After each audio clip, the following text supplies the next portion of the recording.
हम next exercise 12.3 start करेंगे। Question number first है, बहुत इजी क्वेश्चन है। 12.2 में जो फॉर्मूले यूज किए हैं वही यहाँ यूज करना है। Find the area of the shaded region in the given figure. दिए गए चित्र में जो छायांकित भाग है उसका क्षेत्रफल ज्ञात कीजिए। इफ यदि P Q equal to 24 centimetre, P Q ये लाइन है वो 24 सेंटीमीटर है, पी आर 7 सेंटीमीटर, ये जो पी आर है वो 7 centimetre, and O is the centre of the circle. देखिए ये ओ सर्किल है और ये जो क्यू आर है इसका मतलब ये डायमीटर है यानी व्यास है। तो ये जो एंगल यहाँ पी पे बना है ये सेमी सर्किल पे एंगल बना है यानी अर्धवृत्त में बना है। अर्धवृत्त में बना कौन समकोण होता है, तो ये 90 डिग्री है यानी पी क्यू आर है वो एक राइट एंगल ट्राइंगल एक समकोण त्रिभुज है। तो हम क्या करेंगे, हमें ये शेडेड छायांकित भाग का क्षेत्रफल निकालना है। तो इस पूरे का अर्धवृत्त का क्षेत्रफल निकालकर इस त्रिभुज का जो क्षेत्रफल है वो उसमें से घटा देंगे तो ये शेडेड रीजन का एरिया बच जाएगा। In triangle P Q R angle Q P R equal to 90 degree angle in semi circle. इसमें हम पाइथागोरस थ्योरम लगा रहे हैं क्यू आर स्क्वायर, क्योंकि हमें इसकी रेडियस का नहीं पता। तो ये हाइपोटेनियस है, 90 डिग्री के सामने का की लाइन है वो कर्ण होती है। हम ये फाइंड कर लेंगे पाइथागोरियन थ्योरम से। तो इसकी आधा जो होगा वो इसकी रेडियस हो जाएगी, क्योंकि अर्धवृत्त का क्षेत्रफल निकालेंगे तो रेडियस की जरूरत पड़ेगी। पी क्यू की वैल्यू दी हुई है, आर पी की वैल्यू दी हुई है। हल किया है, क्यू आर की वैल्यू 25 पाई। तो रेडियस है वो डायमीटर की हाफ होती है, तो जो क्यू आर है वो 25 है, तो इसकी रेडियस है 25/2 सेंटीमीटर।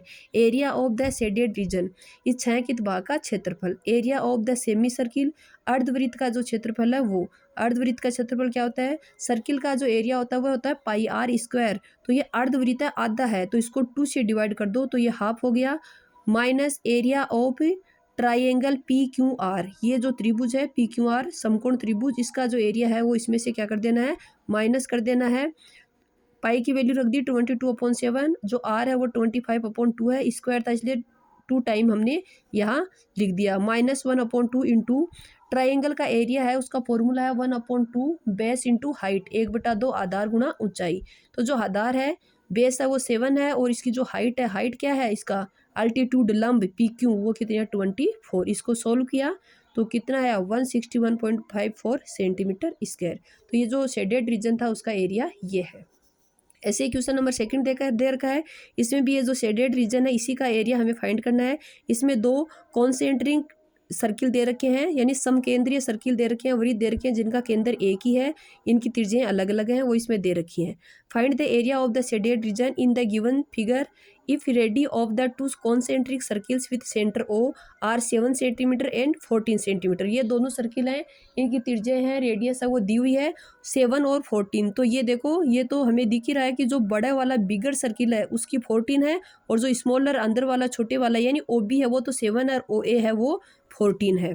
और ये जो एंगल है वो 40 डिग्री है and angle A O C 40 degree. तो हम क्या करेंगे, पहले जो बिगर सर्किल है बड़े वाला उसका जो सेक्टर है उसका एरिया निकालेंगे, फिर स्मॉल है उसका एरिया निकालेंगे और बड़े वाले में से छोटे वाले का जो एरिया वो माइनस कर देंगे। तो हमारे पास जो शेडेड रीजन है ये जो छायांकित भाग है उसका एरिया आ जाएगा।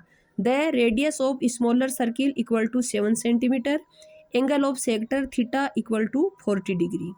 Area of smaller sector B O D smaller ये है, थीटा 40 डिग्री है, आर है वो 7 है।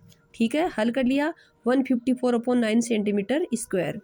Area of bigger sector A O C θ/360 into pi R square, R capital R क्या है 14। इसको हल किया ये आया। हमें शेडेड रीजन का एरिया चाहिए तो इसमें से इसको माइनस कर दो तो कितना आया 154/3 सेंटीमीटर स्क्वायर। ओके।